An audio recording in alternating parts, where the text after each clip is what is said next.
बच्चों, आज हम कक्षा 4 की हिंदी व्याकरण का फर्स्ट चैप्टर पढ़ेंगे।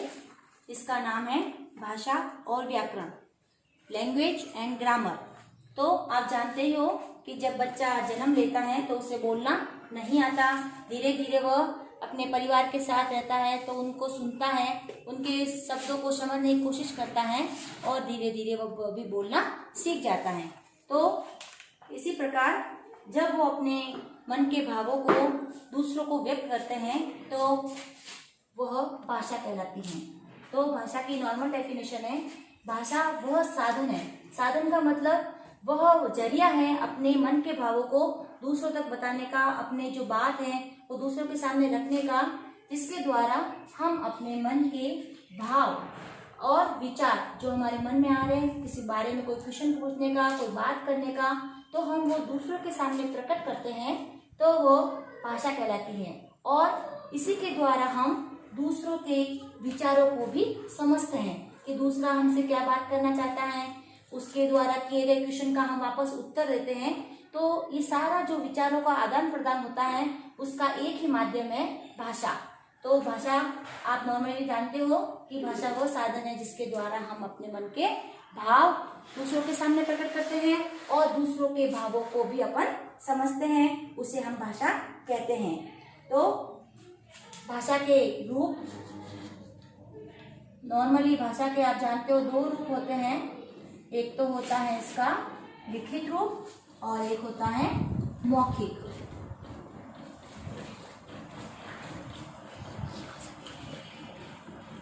तो मौखिक में सबसे पहले मनुष्य ने बोलना सीखा। जब उसने बोला तब उसकी बात को दूसरों ने सुना, समझा और विचारों का आदान प्रदान किया। तो सबसे पहले भाषा का मौखिक रूप आता है और उसके बाद में लिखित आता है।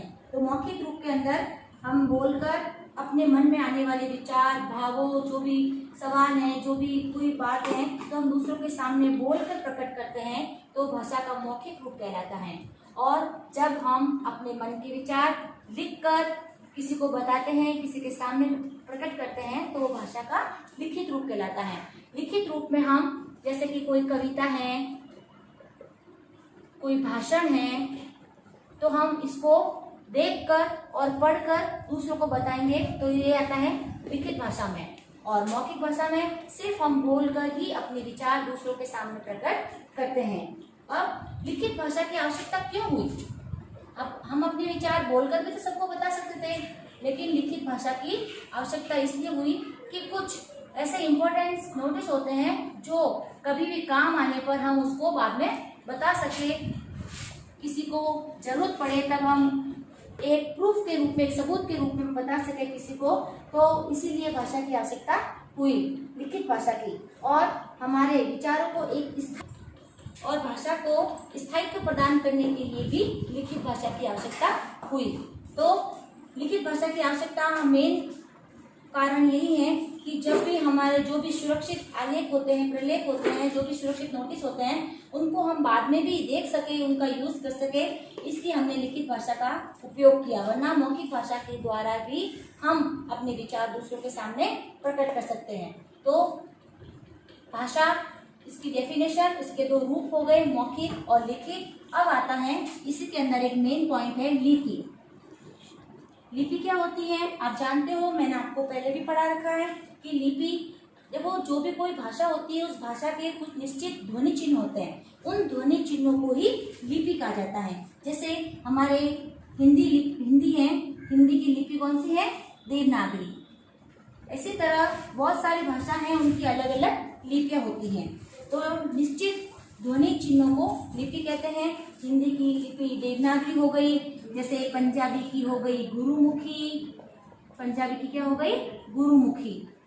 और अंग्रेजी की हो गई रोमन, अंग्रेजी की हो गई रोमन।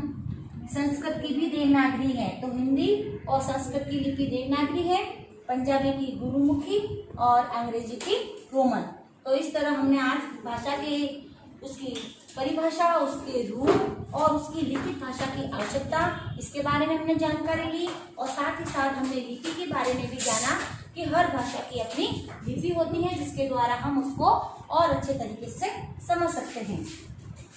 अब है इसके भाषा का जो फर्स्ट है इसका ज्ञान आपके पाठ का 3।